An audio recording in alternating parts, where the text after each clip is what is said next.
Welcome back to Unit 3. Today's going to be talking about Day 7. Over the next 2 days, we'll be discussing kind of Latin American revolutions and progression. Reminders to have out your history notebook, so you're taking notes as you move through the video, and make sure you complete the vocabulary for this video either highlighted in your notes or written down each individual part.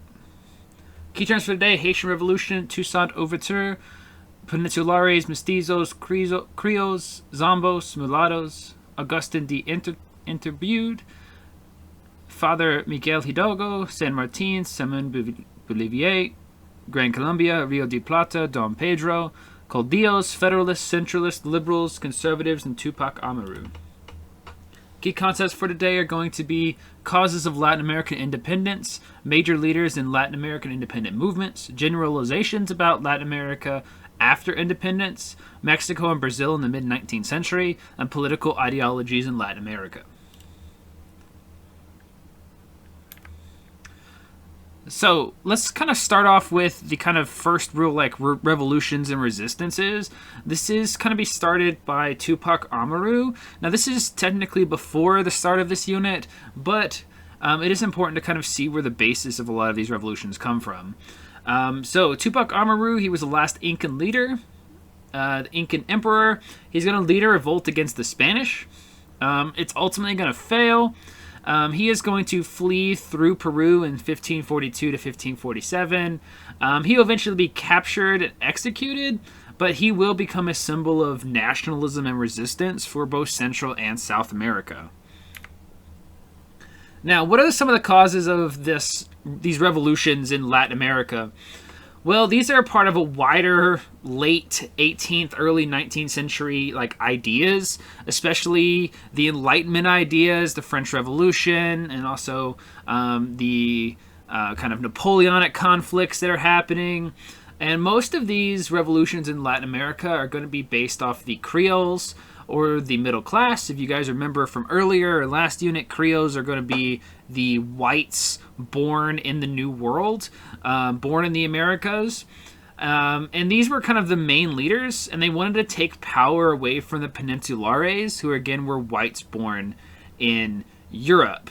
Now our first one that really kind of comes about and is the first one that's actually successful is the Haitian Revolution. Now, this is going to be a slave revolt started under Touissant L'Ouveture, and they're going to turn on their white slaveholders. And they're successfully going to overthrow the colonial French government of Saint-Domingue, and they're going to establish the independent Republic of Haiti. They're going to invade Santo Domingo, defeat the Spanish, French, and English armies pretty much all at the same time. Now, Mr. Leveridge, they were a French colony. Why are there Spanish and English armies there? Well, there's big trade. There's just a lot going on, and so they're of course going to push them out. And this kind of becomes this revolution really frightens the Creoles of Latin America, and especially frightens several of slaveholding areas in South United States and South. In other places that, especially Brazil and places that still have slavery. Now, eventually, Touissant L'Ouverture will be executed, but Haiti will have its independence. Now, let's move on to kind of Mexico. We'll discuss more of this tomorrow or the next time. Now, the rebellion in Mexico is going to begin in 1810 under the leadership of Father Miguel de Hidalgo, and he's going to call the support of Mestizos and Indians, which the Creoles aren't really going to support, and eventually Father Miguel Hidalgo will be executed. But there will be a second revolutionary movement that's going to break out in 1820 with more Creole support. This loyalist kind of Creole military officer, Augustin de Itribute, will switch sides. This will gain a lot of Creole support, and they're going to seize Mexico City, and he's going to, in 1 year, he's going to kind of proclaim himself emperor and kind of really gain that independence from Spain. By 1823, they will have established themselves as a republic and are no longer kind of a monarchy or empire. Now, Mexico will initially maintain control over Central America, but by 1838, Central America will be separated from Mexico, and then we'll have the other Central American states in the 1840s and 50s. Now, let's talk about South America. We're going to start with northern South America and then move to southern South America. Now, Simon Bolivar emerged as a leader of revolutionary forces in this area of Venezuela, Colombia, and Ecuador between 1817 and 1822. He will defeat the Spanish forces there. Now, he's going to combine them to create a new nation of Gran Columbia. And again, it's just Venezuela, Colombia, and Ecuador all together. That's going to last for about 8 years, and then they're going to split back into their independent states. Now, in southern South America, the revolutionary leader was Jose de San Martin. Now, San Martin mobilized resistance in his native country of Argentina, then crossed the Andes into Chile. By 1824, San Martin will have carried a revolution into the most conservative colony of Peru. He will defeat the Spanish there. He will also, just like Bolivar and Itribute, he will try to create one giant country called Rio de Plata. It will fail and kind of go back to being Argentina and Chile and Peru. But by 1825, pretty much all of Spanish South America had won its independence. So that basically means that Spain has been kind of kicked out of the mainland of the Central and South America. They still have some European holds, but by 1825, the Spanish are pretty much done in the mainland Americas. Now let's talk about Brazil. That was the one thing we didn't talk about earlier. So now remember, Brazil is Portuguese. And independence in Brazil is actually achieved peacefully. There was no big revolution. The white population, the Portuguese population, and Creoles feared slave uprisings. Now, during the Napoleonic invasions, the Portuguese royal family will flee Portugal and kind of stay in Brazil. Now, by 1820, the king of Portugal will return to Portugal and leave his son in charge. And the son's going to be like, "We're going to be independent, Dad. We're not going to play with we're not going to play by your rules anymore." And Brazil becomes a monarchy under Dom Pedro I. And it will be the most stable government in South America for a while.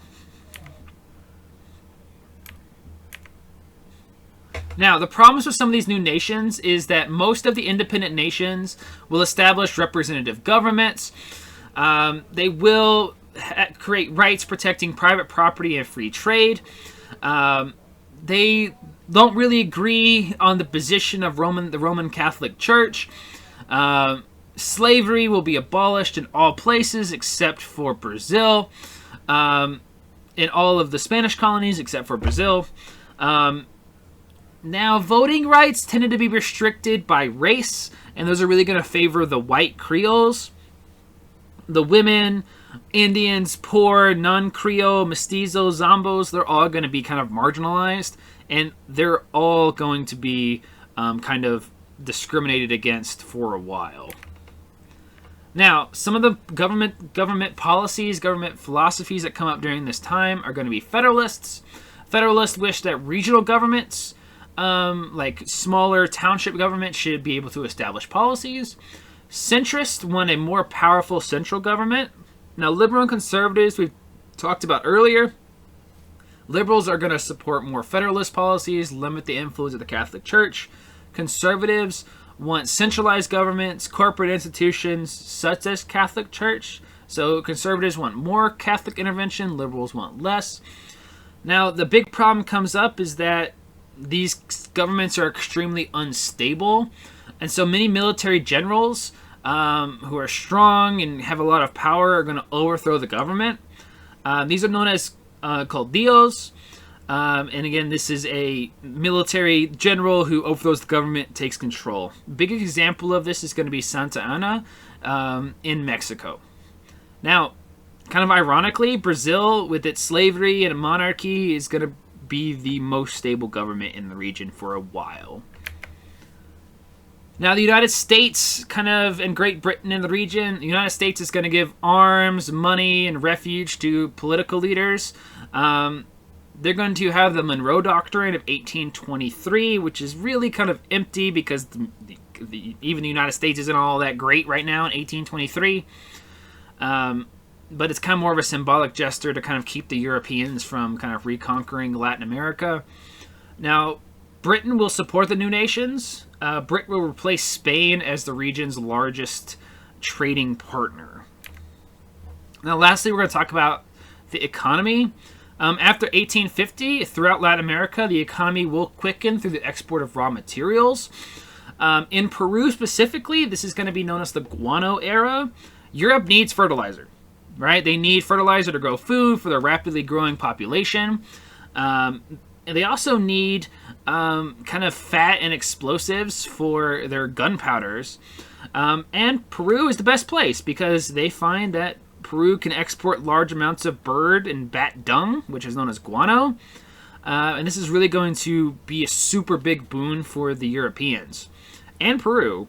Peru is going to use money to diversify its economy, build infrastructure, pay off debts, and education. So that's all we have for today. I want to thank you guys for listening. Make sure you're taking notes as you move through the video. Make sure you're watching out the vocabulary. Thank you guys, and I'll see you guys in class.